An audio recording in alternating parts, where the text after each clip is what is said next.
everyone. Thanks for joining us from our studios in Israel. I'm Aaron Porras here with ILTV's Morning Briefing.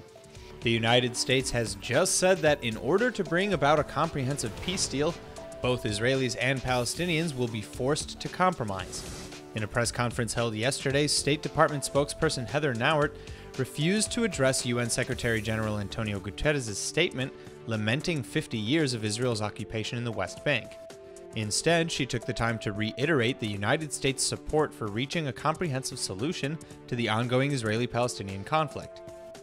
Recently, Secretary of State Rex Tillerson was quoted as saying that President Trump has been very forceful with both Prime Minister Benjamin Netanyahu and Palestinian Authority President Mahmoud Abbas during his trip to the region last month.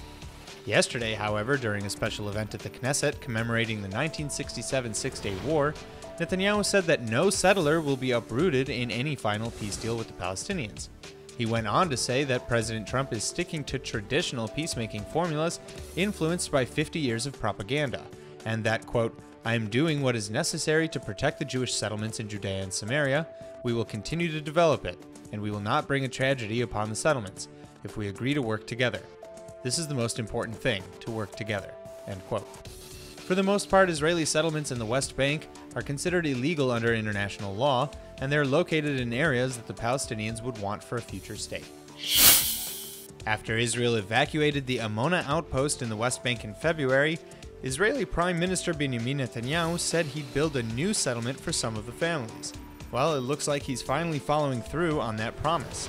Along with 1,500 other housing units in the West Bank, the first steps to building a new settlement have been approved by the Defense Ministry, and this will be the first new government-authorized settlement in 25 years.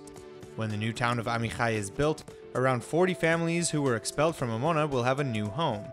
But the Amona evacuees are skeptical. Their spokesman says that this is just another step in a long and bureaucratic road.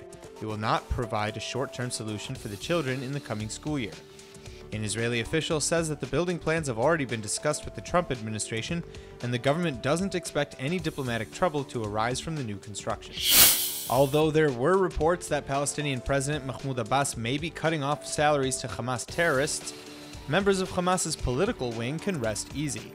A Hamas lawmaker from the West Bank says that he has received his June salary, and so have 47 of his colleagues in the Palestinian Legislative Council.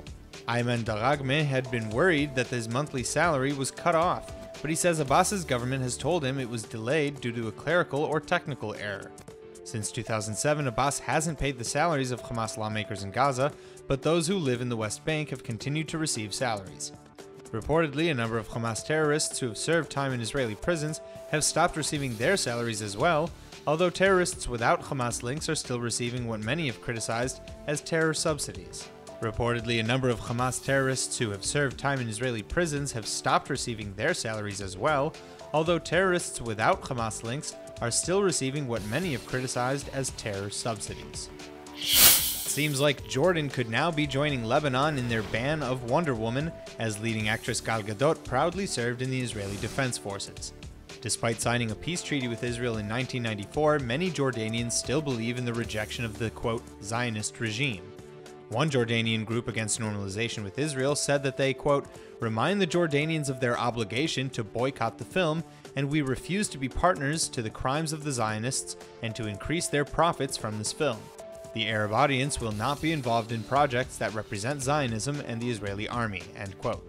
Lebanon, which is still technically at war with Israel, banned the film outright a few days ago, in protest of Gal Gadot's Israeli heritage, having little concern with whether or not she was a soldier at all.